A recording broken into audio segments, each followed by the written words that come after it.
भक्ति मार्ग चैनल में आपका स्वागत है। आज हम जानेंगे कैसे एक मोरपंख इंसान की किस्मत बदल सकता है।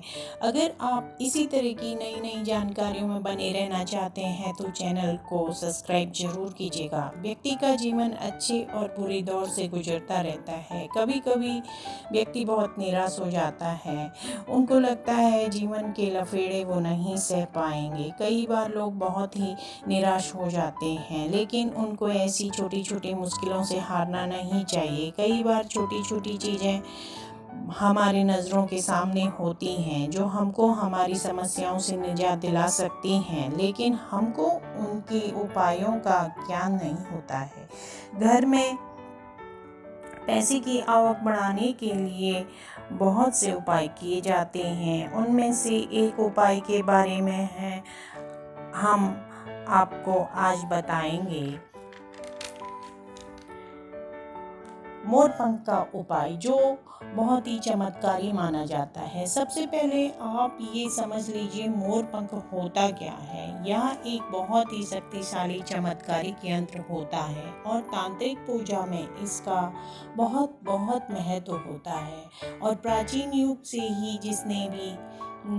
जितने भी ज्योतिष शास्त्र हैं, ग्रंथ हैं, वास्तु हैं, सभी में मोरपंख को विशेष महत्व दिया जाता है।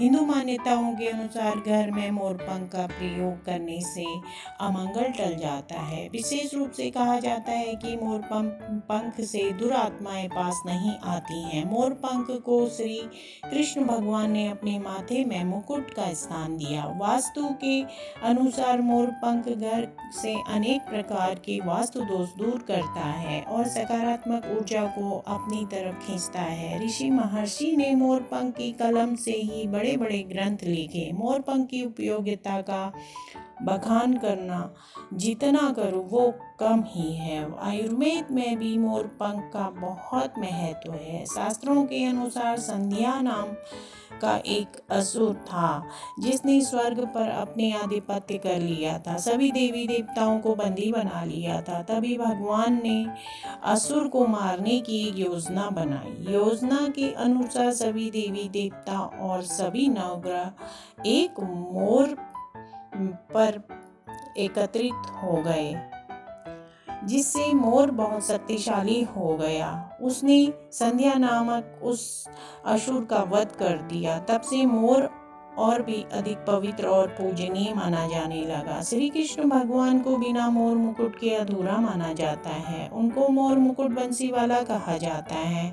उनको माता यशोदा ने बचपन से ही मोर मुकुट धारण करवाया, क्योंकि भगवान कृष्ण को काल सर्प दोष था। मोर पंख धारण करने से काल सर्प दोष भी दूर हो जाता है। हमारे धर्म में मोर पंख को धन की देवी लक्ष्मी, विद्या की देवी सरस्वती, कृष्ण कन्हैया, गणपति, कार्तिकेय से जोड़ा जाता है और लक्ष्मी खुशहाली, सौभाग्य व धन धान्य का प्रतीक माना जाता है।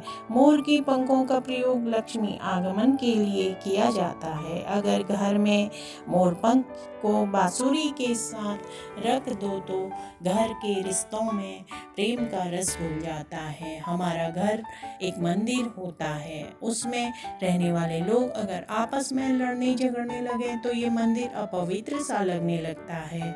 उसके कई कारण हो सकते हैं। सबसे बड़ा कारण होता है घर में नकारात्मक ऊर्जा का प्रवेश करना। यही ग्रह क्लेश की सबसे बड़ी वजह है।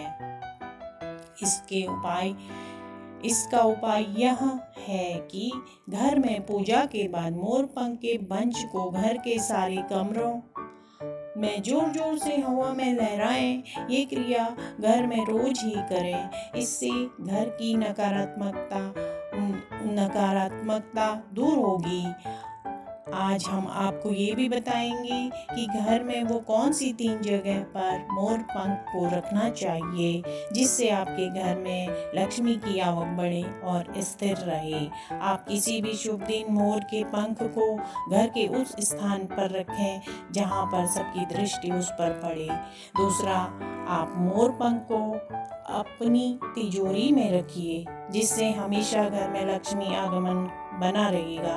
तीसरा, अपनी पूजा के मंदिर में मोर पंख सामने से रखिएगा, जिसमें मंदिर में और अधिक सकारात्मकता बढ़ेगी। एक मोर का पंख हमारे जीवन की दशा बदल सकता है। आज यहीं तक, धन्यवाद।